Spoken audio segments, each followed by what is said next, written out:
Hello, and welcome to episode 12 of the Read Between podcast, the improvised storytelling podcast where we take the internet's weirdest suggestions and turn them into weird, wacky, and crazy stories through the power of improv. I'm one of your co-hosts, Evan. I'm your other co-host, Lynn. And we are here with episode 12 this week. Back to the regular format, back to... It's been 3 months since been doing this podcast. Yes, it has been 3 months. Wow, gosh. Feels like forever ago. Does it? It does. I think it feels like yesterday. It does? Really? Yeah. I feel like no time has passed. Yeah, it's been quite a long time, actually, because we started this back October something.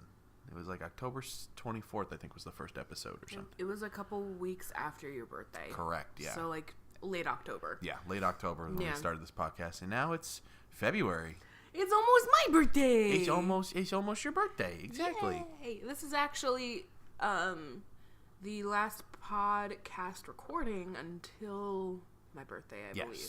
Yes. I don't think we're gonna have time to record this week. Yeah, and we're recording the day before the Super Bowl. So yeah, and we have places to be in like an hour. We do. So we got. But we still want to get a episode together for you guys, get that out, and get us ready to get you ready to start the work week off right with a brand new episode of Read Between. Because we're good old podcasters. And as all good podcasters do, we wanted to try something different last week, which we hope you all enjoyed. It was fun to record. Yeah, that was a lot of fun. We were aptly calling it the Read Between format, which makes a lot of sense considering our name. Question. Yeah, what's up? When was that decided? Just now? Just shortly after the episode was done. Really? I kind of decided that. I mean, I'm cool with it. It's not like I'm questioning it because I hate it. I thought you were going to say that you absolutely hate it, which no. That would disappoint me greatly. I was not informed as the other half of this. That happens a lot, though. Yeah. They'll be like, "Oh, so and so followed me on Twitter and our podcast Twitter." I'm like, "Oh, okay, that's fine. I'm left out. It's fine. I'm the more active one. It's fine." It happens. Wow, okay. It happens a lot though, where it's like he decides something and then I'm like, I didn't know that was a thing. You won't realize it until you actually see something. It's like, oh. Or until you say it and we're recording. Fair enough. Okay. Bad communication. Yeah, bad communication is the name of the game here at Read Between. So today's episode's all about bad communication. Today's episode is all about not being able to communicate with your partner efficiently and the consequences of that. But also, we want to tell some improvised stories. So for those who may be new here or haven't listened in a while, what we'd like to do in the first half of the episode here is Lynn will peruse the subreddit on Reddit called Not the Onion, which has ridiculously crazy headlines to actually true stories. It's literally not the Onion in that sense, where these stories are actually true. So Lynn's gonna go ahead and peruse the subreddit, pick a couple headlines, and then we will tell the story behind it. So Lynn, what do you got for us today? Okay, missing woman found on latest season of The Bachelor. Ooh, you didn't hear about this? No, I didn't. She was what? You don't want to tell the whole story, but no, I'll just give you a tiny synopsis. Okay. Basically, she was filed as a missing person. Like her family and friends didn't know where she was. Okay. She just got on The Bachelor and fucked off. Okay. Yeah. Huh. Interesting. Yeah. Okay. That's weird. Why would you? Okay. That confuses me. I just don't think she's bright. Yeah. Not many of the women that go on there are bright. Okay. Wow. I didn't say that. Sorry. Fuck. Sorry, women. Yeah. Apologize to the women. I apologize, women of The Bachelor. Wow. A lot of these this week are about that missing woman. Really? Yeah. Wow, no originality. Top secret Australian government files found in secondhand shop. Wow, okay. How does that happen? Somebody was desperate for money and needed to sell government secrets to get it. But you sell it at a pawn shop? No, a secondhand shop. Which is basically a pawn shop. Depending. Similar. So some secondhand shops take donations. Oh, so are we talking more like a Salvation Army store as opposed to... It just says secondhand shop. Okay, so we don't know what... Pawn shops, you get money back, but secondhand shops, normally it is assumed that you gave your stuff away for free. Gotcha. Misunderstood. Yes. Misunderstood that. Yes. Amazon pulls hairdryer after woman discovers it shoots fire. Ah, I saw that. I heard about that. Yeah, I saw that you clicked on the link. You bastard. I just saw the picture and I was like, I wanted to see what the heck that was. I didn't read the article, but I can give one more if you want. sure, let's do one more. Did you hear about the woman that was denied her emotional support peacock on I heard about that. Fuck. Sorry, I watched Desus and Mero on Viceland, and they ripped that thing to shreds, which was hilarious. I think we have three decent ones though. So we have the government secrets sold to given to a secondhand shop. Mm-hmm. We have the hairdryer that was sent back to Amazon because it shot fire. Amazon pulled it off. Pulled it off the market because it shot fire. And the what was the first one? The woman who was reported missing but was actually on The Bachelor. Was actually on The Bachelor. What do you like out of those three? I either like the hairdryer or the Top Secret Files. I like the Top Secret Files. I think that's an interesting story. I'd like to know. I'd like to find out a little bit more about that. Okay. Okay? All right. All right. So we're going to tell the story of how these super top secret files from the Australian government got in the hands of a secondhand shop. So the year is 1983. Mm-hmm. It's the summertime in Australia, and not much is going on. You know, it's a pretty quiet time in Australia. No real tensions, nothing really of note going on. It's a pretty quiet summer in Australia. Mm. You know, the country seems to be doing well. People are happy. Mm. Nothing seems to be strange about anything.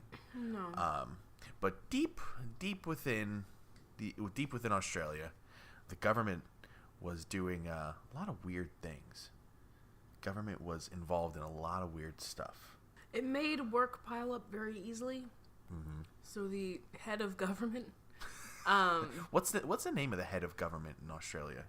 Dean Howja. So is Dean Howja a title? No, that's his name. That's his name. Dean Howja, like how'd you do? Okay, that works. He's the head of everyone. Okay.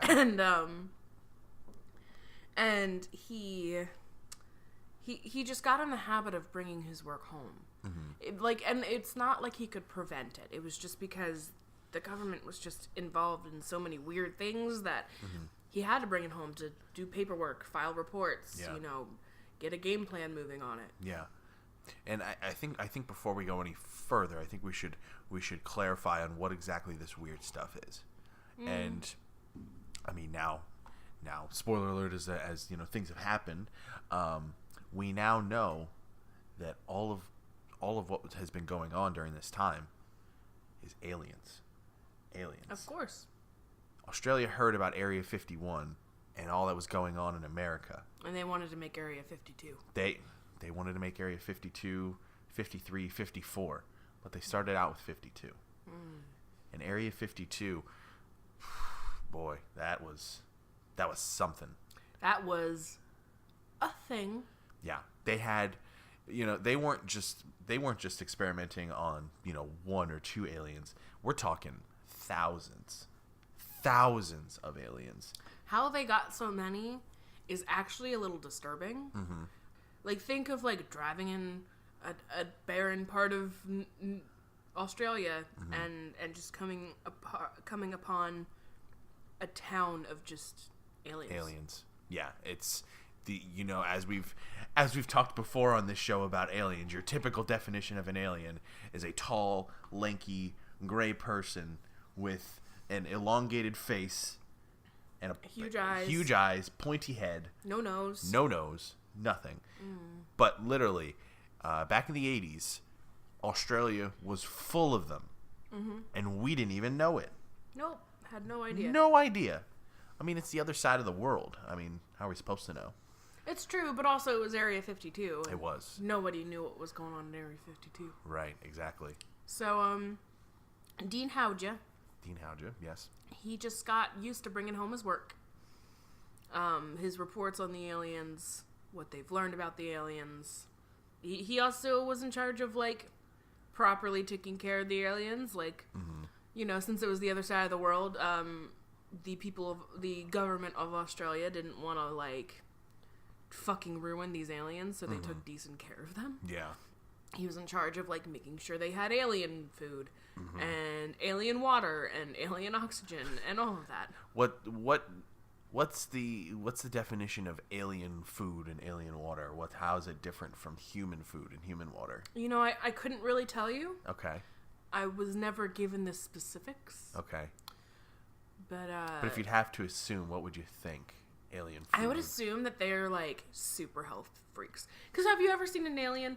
They have big old heads and tiny, tiny bodies. Yeah. So, like, they must eat kale salads year round. Ooh, gosh. And, like, I assume alien water is some sort of, like, detox drink. So it's probably like a vitamin water, maybe? More like a detox drink. So, like, okay. You know, infused with vegetables and stuff. Oh, so they basically drink V8. More like you know how some salons seem fancy. They put cucumbers in water, like so more like cucumber water. Gotcha. Okay. Yeah. Okay. But there's probably some strange vegetable from their home planet that they use. The glip glorp. Yeah, the glip glorper. Yeah, the glip glorp water. Yeah, glip glorp water. Yeah. Somehow the Australian government got glip glorp down onto Earth from whatever home planet. The aliens showed them how to grow it. They were like, if you want to take good care of us, which you should if you want answers. Yeah. We're going to show you how to grow glip glort. And it was basically you cut the seed of a cucumber in half and then shove it inside a tomato, which you then wrap in a potato skin and drop in the ground. No, first you have to put it in a watermelon and then you drop it. Oh, okay, gotcha. That's glip glop. That's fucking poison, man. Okay, gotcha. Yeah. See, my alien organic. You wouldn't be a good alien botanist. I would not. No, I would not be a good alien botanist. But I think we're getting past what Dean Howja had to do at home. But yeah, so Dean and his wife Mary, so Mary Howja. Mary Howja. And their child Stephen Howja. They all lived, in a very nice, quiet neighborhood. Nothing really weird happened in that neighborhood. And Mary and Stephen, they knew a little bit about, what Dean did for work. They knew he worked with the government, but they didn't know everything that was going on. Yeah, and Dean tried to keep him out of it. They didn't want to, risk them to what he was involved with.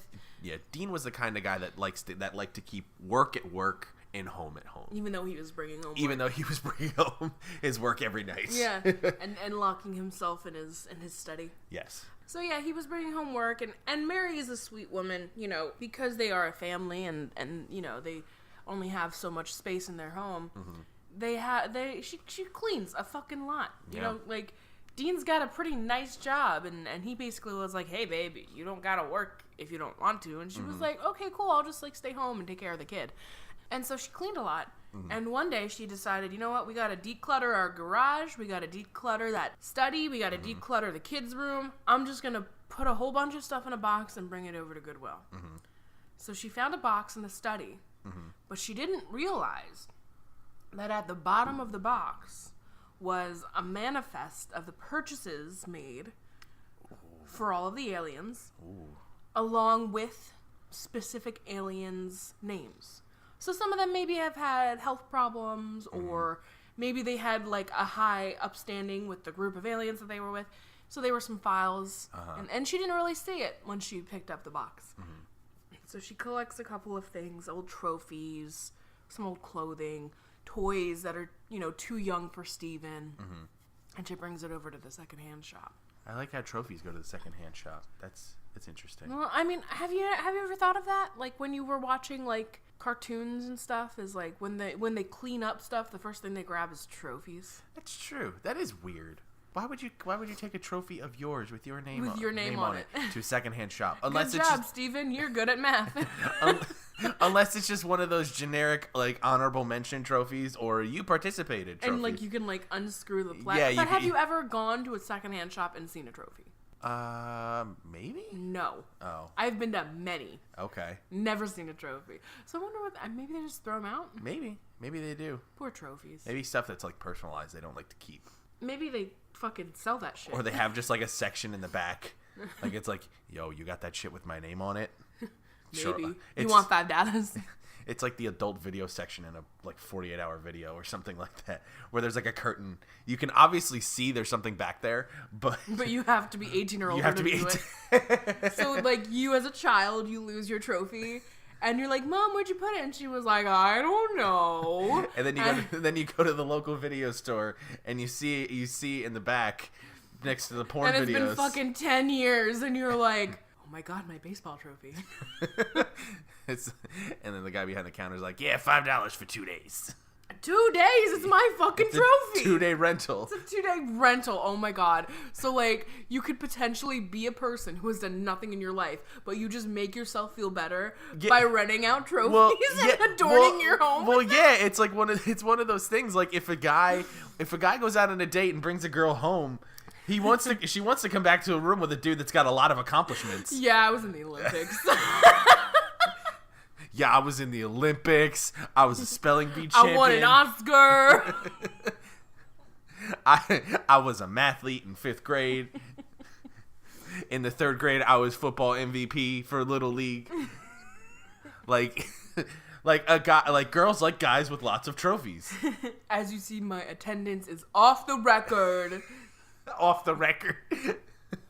It's just like 12 attendance trophies. I forget what they were called in school, but like I don't know if you like in all throughout school up till high school, my school district would give us perfect attendance awards. Yeah, mine did too. I never won one. Oh god, no.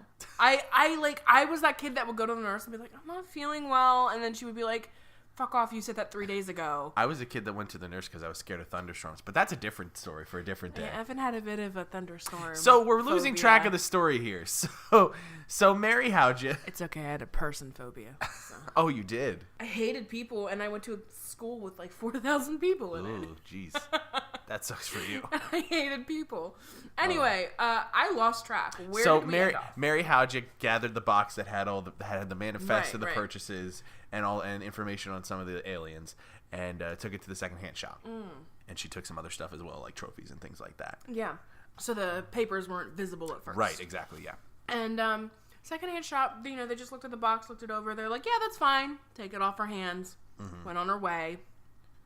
And good old Jimbo at the secondhand shop, he was in charge of analyzing what they have been given and putting it in the right department. So he starts going through, he grabs the trophy. Okay, that's going in the back with the porn. I like how we've now put trophies in the same category as porn. That's great. It's gonna go in the beaded curtain section. Okay, clothing, we'll put that with the children. The Department of Children where there's just children that you can buy. Oh no. Now we're hitting like uncharted territory. Black market territory. Yeah, this is like deep. This is like dark web shit where like you put your kid up on the dark web for some reason. No. You want this child? You can rent it out for $10 a day. Wow, that's cheap. Sorry. Again, if you want to feel like you want to have status in the world. This is my kid Jerry. This is Mary. Oh, this is Barry. Oh my god. We're not his children, we're rentals. Shut up, Barry. Oh god. People are gonna hate us for this episode. Are you sure? Maybe.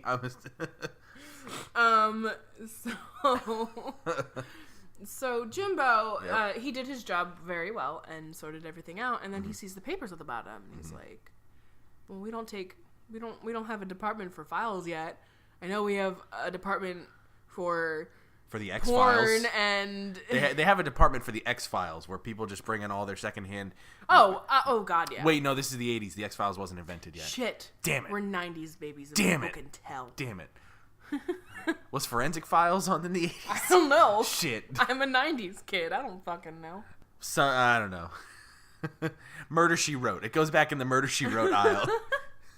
That's where the files go. So yeah, he goes, yeah, well, we have, a department for porn and trophies and a department for children, but we don't have a department for files. Like, we're not that advanced yet. Yeah. And so he just is like, all right, well, I'll look it over. Maybe it's like, letters that they forgot to send or something. And he sits down at his at his desk that is like a children's like school desk. Yeah. Like they don't get actual desks in this secondhand shop. He sits down, he starts reading it, and he realizes, holy shit, this is top secret. Yeah. I mean, the way he knows that it's top secret, don't fucking show this to anyone. Like, that's the stamp that's on there. He realizes that he is sitting on potential blackmail gold. Mm-hmm. Yeah. He can blackmail the government. The government, yeah. And he knows who to blackmail because the guy's wife just came in. Yeah. And Dean's name is plastered all over this stuff because he signed off on all the manifests. Love Dean Howja on all of them. So Jimbo realizes this, but then on the other side of town, Dean he comes home from work one day, and he goes to, find his box of things that has, Box of papers that has special documents from government in it. Mm-hmm. But he realizes that box is gone. And Dean starts freaking out. He's like, what the fuck happened? I'm not bothering to do an Australian accent because you make fun of my accents all the time. Because you're bad at them. Shut up. So then Dean runs downstairs to Mary and says, Mary, what did you do with this box? Where did it go? She's like, oh, I took it to the secondhand shop where it belonged. And then it was really dramatic. He got on his knees, arms outstretched, and just went, why? And she didn't get it. She was like, no. Dean, dinner's ready. And he was like, fine, whatever. So the next day, Dean goes into work. And his alien buddies, Marcus and Frederick, he talks to them every day. Yeah, the alien buddies. The alien buddies. But they were two of the people that were actually named in the files because they were two very high-ranking alien society members. What were their ranks, Evan? Marcus was General Glip, and Frederick was General Glorp. They're like after the famous vegetable fruit? Well, the famous vegetable fruit was named after these government positions. What? These positions within alien government. That's how important that vegetable is? Yeah, that's how important. The vegetable was named after the government. Aliens do things very differently. Yeah, I would say so. Yeah, aliens do things very differently. It's okay, though. I mean, like, they're still more advanced than us. They are. So, yeah. Maybe it's from all the glip glorp they eat. Yeah. So Dean had to go and tell them that their information had been compromised. What were their names? Marcus and Frederick. Marcus and Frederick were upset, but they weren't so upset that they were gonna like murder. Mm-hmm. You know what I mean? Like they were like, "Fuck, Dean! Like that shit's important. Don't you want to keep us under wraps, Dean?" Yeah. And he was like, "Yeah, man, I do, but like I fucked up. Mm-hmm. And I apologize." Yeah. And they were like, "We don't know what that fucking means. We're aliens. We don't understand your language. What is an apology?" So they, What is a secondhand shop? We don't have those. What is a secondhand? What do you mean they keep trophies with porn? What do you mean there's a whole aisle just for X-Files? What is an X-File? That's not even a thing yet, Dean. Oh, man. They were cool with, like, the Department of Children, though. They were like, yeah, we have that. We have that. We started that. That was our thing. Yeah, that was our thing. You guys kind of copied us on that one, so... So, Dean decides that to just make everything right, in order to keep this scandal from getting out, mm-hmm. he needs to go to that secondhand shop undercover mm-hmm. and try and get it back. Yeah. Meanwhile, Jimbo, it's been like a little over 24 hours now, mm-hmm.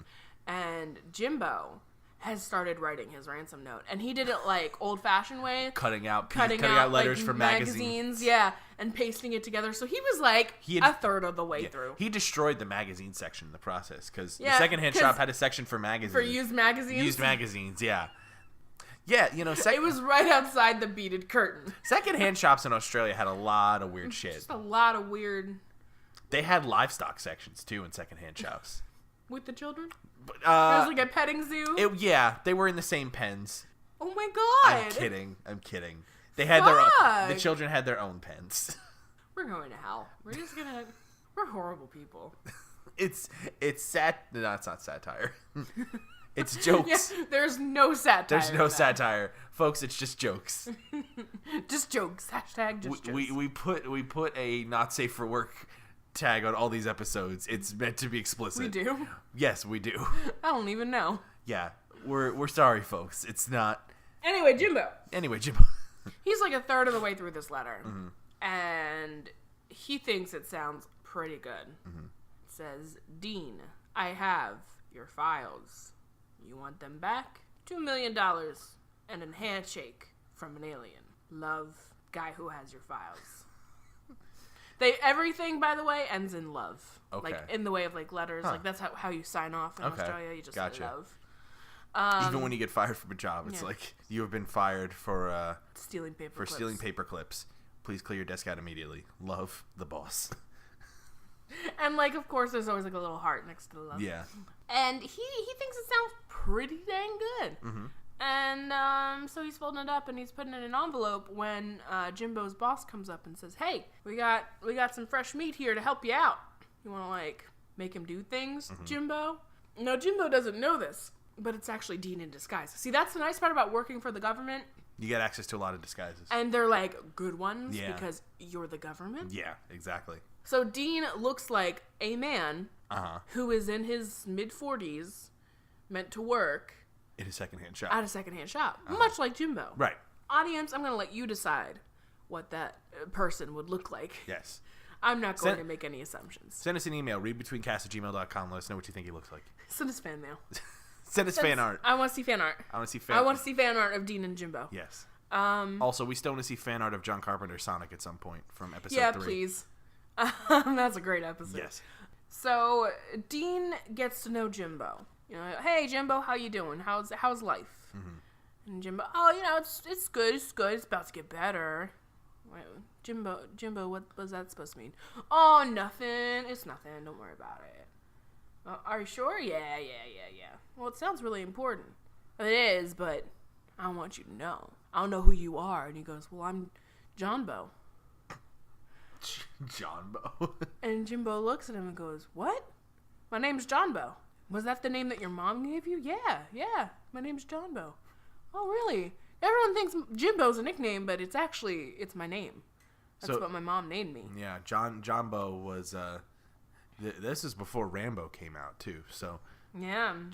They were originally going to call the movie Johnbo because the producers of the movie had heard this name and was like, holy shit, that's a badass name. That's a badass name. But then they thought of Rambo because a ram is a very powerful animal, and they're like, no, that sounds even more badass. Yeah. So it was close. But But they didn't name Rambo Dean Howja, who is the real star of this. Right, exactly. This story. So yeah, Jimbo and Johnbo, worked together for weeks. They're bonding. They're bonding.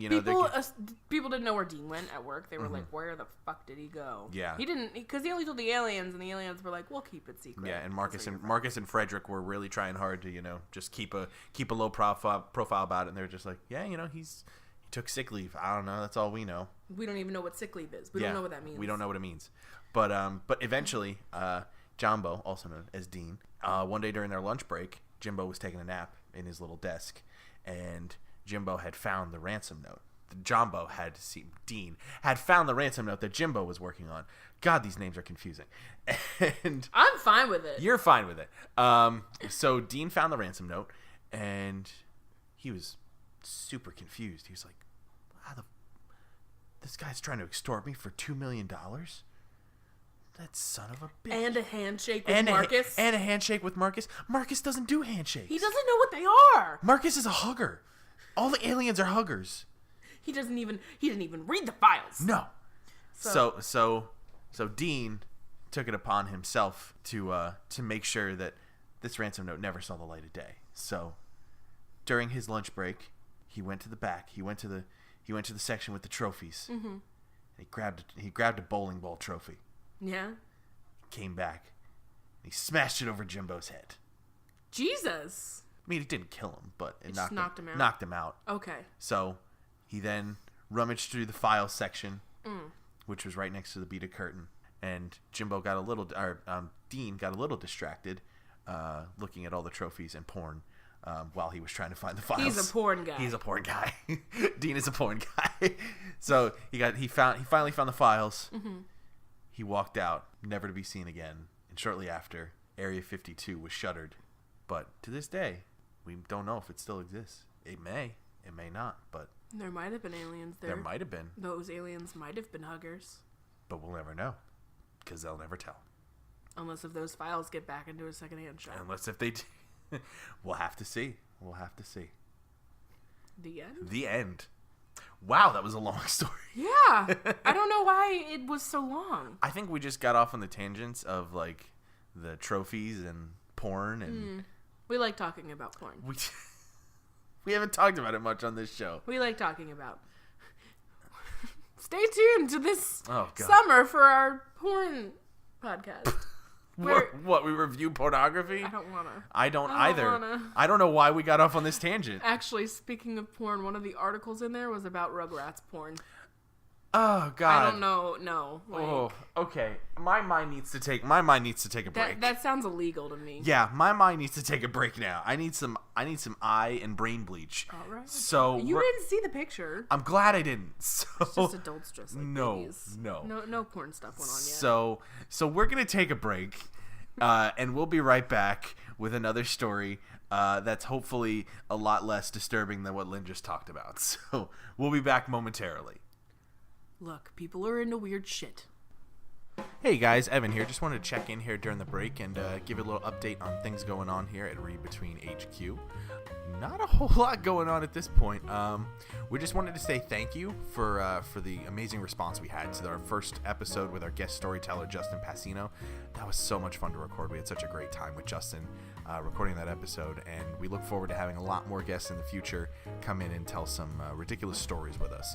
And actually, I can give you an update on the next guest storyteller episode that's on the agenda, which looks to be releasing on Monday, February 26th. And that'll be with Lehigh Valley stand-up comedian, hosts of Bethlehem, PA's Nerd Night at Steel Stacks. So much other stuff that this guy does. His name's Glenn Tickle. Glenn Tickle, amazing stand-up comedian. He's been featured at the Scranton Fringe Festival with his show Good Grief.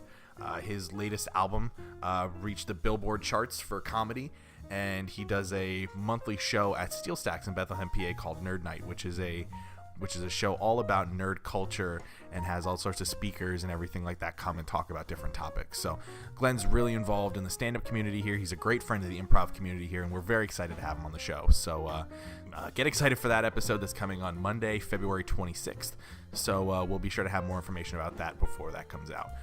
In the meantime, though, if you want to keep track of what we got going on here and want to see any new updates we got going on, make sure to follow us on Twitter at readbetweencast.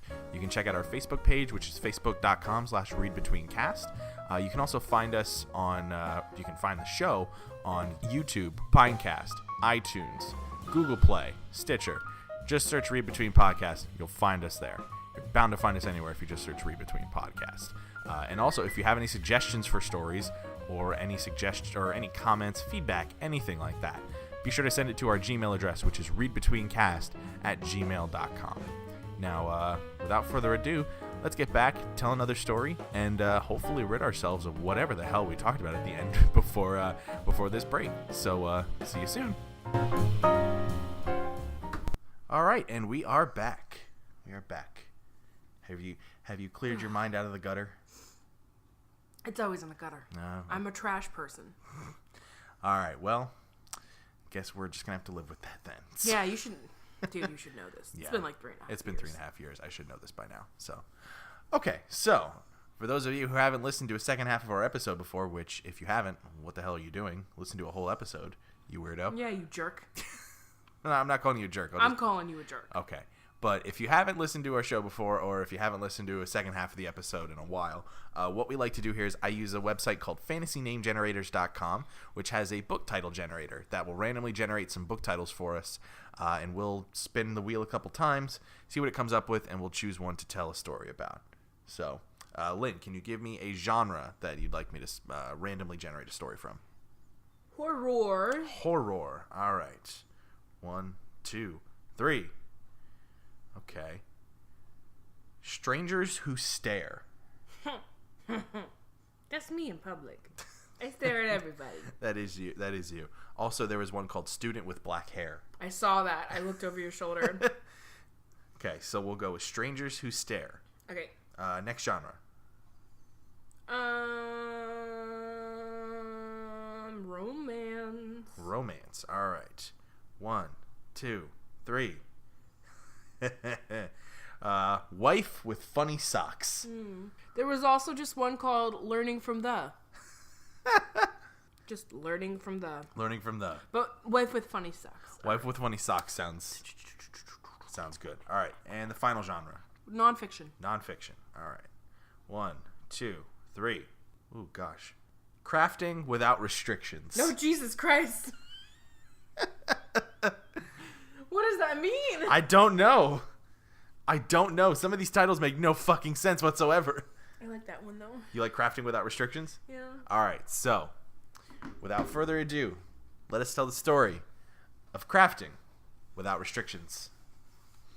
Bethany was a very talented artist from a very, very young age. Yeah. Also, we should mention Bethany is Bethany Vila. Bob Vila from This Old House. That's his daughter. Do you know who Bob Vila is? No. Bob Vila was a very famous television repairman and contractor. Okay. He had his own show on PBS called This Old House. He was also on Home Improvement a bunch. Bob Vila, look it up. It's real. It's not so obscure. That's my references. Anyway. Bethany was a very talented artist at a very, very young age. Yes. By like age 2, she was painting murals just like in her free time, in her baby free time. And in her baby free time. When she's not like drinking out of a when bottle. When she's not or being napping. a baby. So her parents decided, all right, this is too much talent for one person. We need to restrain her. Yeah, when she paints. Yeah, we need to make sure that she's not going off the rails with that. Yeah. So instead of oil-based paints, watercolors all the way. And those watercolors she wasn't given brushes, she was given like sticks from trees. Yeah. And those were her brushes. Yeah, her canvas was literally just blue construction paper. They wouldn't even give her white construction paper, which like especially if you're trying to make something like really nice, you need a plain white background. A blue background does nothing for you, and construction paper is the worst thing to paint on. And even with these restraints, Bethany still made beautiful artwork. It just wasn't murals. Yeah. And they kept those restraints on Bethany until she was, well into her 30s. And sadly, eventually, her parents passed. Yeah, Bob Vila died. Bob Vila was no longer on Home Improvement. He no longer had his own PBS show. Not around. What was Bob Vila's wife's name? I don't know. So Diana Vila. Yeah. Diana Barrett, I think was her name. But she probably took on his last name. Yeah. Diana Vila passed away. And with that meant that there were no more restraints. No one was keeping these restraints on Bethany. Yeah. However, Bethany didn't realize that there were other ways to paint. Yeah. Because she was restrained at such a young age. That's just how she grew up. She didn't remember a time where she could just paint a fucking mural and all's well with the world. And she became a very talented artist because of her unorthodox methods of painting and creation. Because nobody else was doing this. Nobody else had thought, holy shit, we should really just make ourselves. We should really hinder ourselves and make our art even more interesting. Yeah. So. Even with her success, she still felt as if she could learn more. So she decided to enroll in art school. Yeah. And first day of school, she arrives with her blue construction paper, her gross ass watercolors that her parents never really let her take care of her tools. They were just like, fuck it. Yeah. We'll get you a new stick from the backyard. Yeah. And so she came with her sticks and her watercolors and her blue construction paper and the teacher looked at her and went, while I'm a fan of your art, Bethany Vila, this is not what you bring into my classroom. I need you to go out and spend too much money on art stuff and come back. And she was like, this is art stuff. And they went, no, it's not. And then she the teacher was nice, gave her a list of things she had to buy. Yeah. And then she went to the local Blick art supply store and stocked up on everything she needed, but she still had to get things that she was used to. So she got another brand new thing of watercolor paint. She got a bunch of blue construction paper, but she couldn't get sticks there. So the closest thing she went to the local AC Moore and got fake tree branches and just used those because they were plastic and they probably would work better, and you could shave the ends off to make them a little easier to work To make them a weapon? Not to make them a weapon. To just, like, file them down and make them, like, very flat-edged. Okay. So.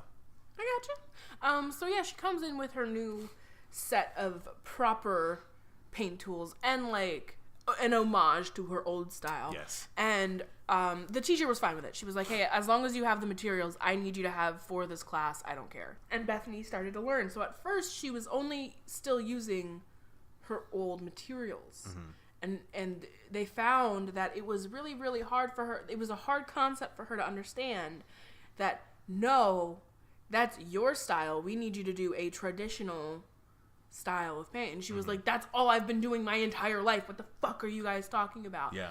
And they were like, Bethany, you're innovative. You're great. But no, it's not. And she was like, my parents taught me how to art. Yeah. And they were like, no, they did it wrong. My dad was Bob Vila, goddammit. He made houses. Yeah. And he also was quasi-abusive to you. And she was like, he was the best father. And Bob Vila was a good father. Don't soil his name. He's not dead yet in real life. He's not dead. No, he's not dead. Okay. He's just very old, probably. Sorry, Bob. Nothing against you. This is Story Bob, not Real Bob. I wonder if he's on Twitter. We should send him this episode. We'll look at it later. And then that's when the teacher sat down and explained, like, it's been known for quite some time that. Okay. Sorry.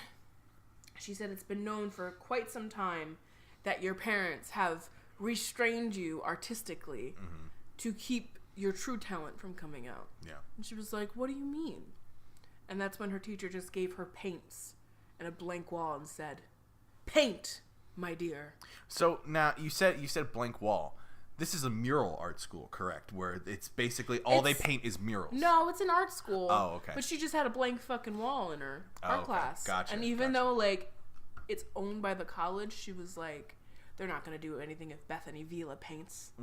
And that's exactly what Bethany Vila did.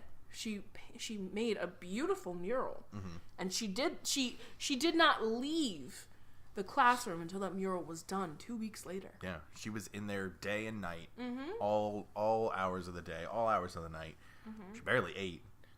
They brought her food. Yeah, but she was so focused on her work that she didn't want to. Bob Vila does, in fact, have a Twitter. He the does. Official Twitter account of Bob Vila, America's Handyman, and the original Salt and Pepper Beard. The original Salt and Pepper Beard. Oh, yeah. Told He you. has 1 million followers. Told you he's popular. He does not look familiar on Home Improvement. Who did he play? He played himself. He was like... Okay. He was Tim the Toolman Taylor's arch nemesis. No, I don't. He was. I didn't. But I also didn't like Home Improvement. Okay. Wasn't my...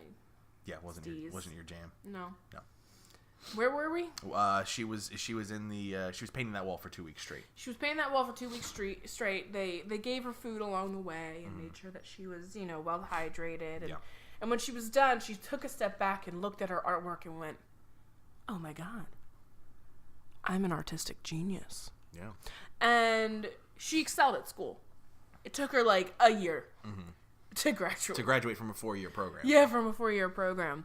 And with this unleashed potential, she just decided to paint the world. Yeah. Literally paint the world. She started in the middle of a street in her hometown and started painting the pavement. Yeah.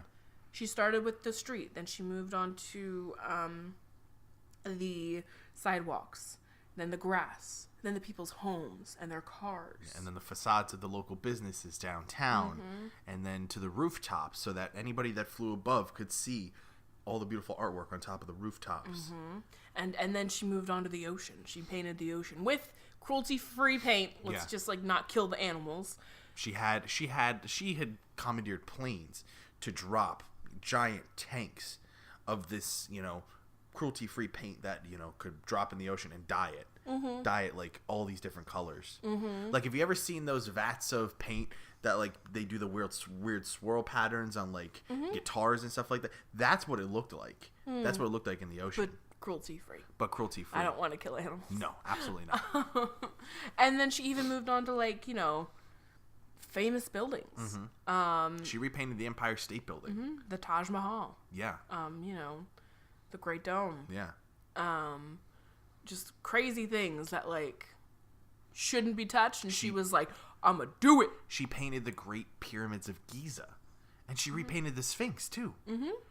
She gave the Sphinx a nose again. Yeah, she made the Sphinx look absolutely like human. Mm-hmm. You know? Well, Sphinx is human. Well, yeah. Half human, half cat. I mean, she gave it all. She gave it, you know, facial color and everything, and its, you know, and its body all, you know, the correct colors. She repainted it. Yeah. Yeah, she completely repainted it.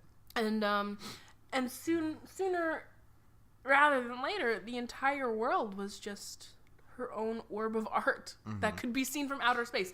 The space stations that orbited the world were like, what the fuck is going on? Because they saw this all happen in real time. Yeah. So it was just like a very, very slow transformation. Mm-hmm. And they were like, holy shit, Earth became like hella cool. Mm-hmm. Through her art, peace was found. Yeah. There was no more hate. Yeah. I mean, all of the, you know, North Korea and South Korea became one Korea again due to art. Yeah, Kim Jong-un was finally like, I'll go. Yeah. It's fine, I'll go. He's like, yeah, this art's cool. You know, you guys are fine. I'll leave you alone. Yeah, what else? Russia, you know, became, you know, was no longer the red state, it was the blue country. Yeah, it was the blue country, yeah. The red country? Yeah. I said state, but I meant country. Yeah. So they were the blue country now? Yep. What else? Gosh. I'm trying to think. America wasn't such a shit place. Yeah, no, you're right. It wasn't shitty. Wasn't shitty. You know, and many more aspects. I don't want to get too political on it. But world peace was found through this art. People learned to love each other and you know, compromise and all of that. Mm-hmm. And they wanted to thank the person who did this. Mm-hmm. They wanted to thank the person who gave them this special gift of love and acceptance. But they couldn't find where she went. Yeah. Bethany found her own little hole in the Amazon and lived her life out in a beautiful painted treehouse that went very well with the canvas she created. And you know, one day she was in her place in the Amazon, and she's just looking up. She's trying to find inspiration for her next big project, and she looks up and through the trees in the sun, she sees a visage of her father, Bob Vila. And he's just waving. And going, you did great. I love you. And she was like, you did kind of a bad thing, but I love you too, man. And then of course before his visage goes away, he says, don't forget to tell people about my show. It's still in syndication. Did you know I was the original Salt and Pepper Beard? Remind them. Make sure they know. I have 1 million followers on Twitter. Okay, bye. 1 million followers in the afterlife. and Bethany solemnly waved back to her father as his visage disappeared. And so she decided to repaint the Amazon, and it was just a giant picture of Bob Vila's head. Yeah. She lived inside her father's head until she died peacefully at the age of 80. The end? The end. Well, that was a short and weird one. It was really short. That was really short, really weird. Oh, man. That's what you get sometimes. Hey, you guys had a really long one and a really short one. You had a really long one, really short one. Both of them pretty weird. And one including Bob Vila, who I never thought we'd talk about on this show. I had no idea who that man was. You go watch them This Old House. Go watch them This Old House, and then you'll know. Okay, so... Lynn, do you want to... We have to shamelessly plug ourselves. Shamelessly plug? Why don't you start with your plugs? How am I starting this? Yes, you start with your plug. I don't have much. I'm on Twitter, man, and whenever I do anything on the internet, I post it on Twitter. Mm-hmm. You can follow me at AnnLynn, AYNNELNN. And yeah, when I do shit, it's posted there first, and I post links. Yeah, that's it. That's it? Cool. That's it. Cool. So for me, you can find me on Twitter at E_Williamson93. I'm usually posting about the show, or posting about comedy, or posting about stuff, or posting about all sorts of things. I'm posting more, which is good, though. He's been a good Twitter boy. I've been a good Twitter boy, so I'm doing good with that. If you're in the Bethlehem, Pennsylvania area and you want to see some cool improv comedy, you can find me with the Improv Comedy Power Hour every second and fourth Saturday at Steel Stacks in Bethlehem, Pennsylvania, where I perform with the team Family Laundry. Our next show is actually next Saturday, February 10th at 10:30 p.m. And if you're in the Allentown, Pennsylvania area and want to see some improv comedy, you can come to the Improv Comedy Bar Brawl. This time it's the Mardi Gras edition on Tuesday, February 13th, where I will be hosting the show. I'll be hosting the show and also performing with a new team called After the Credits. You can find out more information on comedy at Steel Stacks by visiting www.steelstacks.org/comedy. Yeah. As for this podcast, yes, we're everywhere. We're on YouTube. We're on podcast. We're on Apple Popcasts. Apple Popcast, where you get popcorn and podcasts. Apple Podcasts. We're on Stitcher Radio. Stitcher. We're on Pinecast. Yes. We're on Google Play. Yes. We're trying to do Spotify, but I hear it's tricky. Yeah, it's kind of tricky. So we're working through that. We'll let you know. We'll keep you posted. You can follow our Twitter page, which is readbetweencast, or our Facebook page, which is facebook.com/readbetweencast. We're usually posting updates on there on all sorts of goings-on within the show and things like that. So if you have any feedback you want to give us, or if you want to give us ideas for stories, ideas for characters, you guys are more than welcome to give us ideas for characters as well. If you have any fan art you want to send us, yeah, please send us some lovely Sonic fan art and Jimbo and Donbo fan art. You can send that to readbetweencast@gmail.com. Yeah. We try and frequent that. We have some emails, business and I think listener related that we have to attend to. Yes. We've been a little lax on that. But, yeah. But we look at it like it's on our phones. Yeah. We get notifications and stuff. It's been the NFL playoffs for me. So. Yeah. Well. My Philadelphia Eagles are in the Super Bowl, so they're your Eagles. I own the Eagles. You own them. I own the Philadelphia Eagles.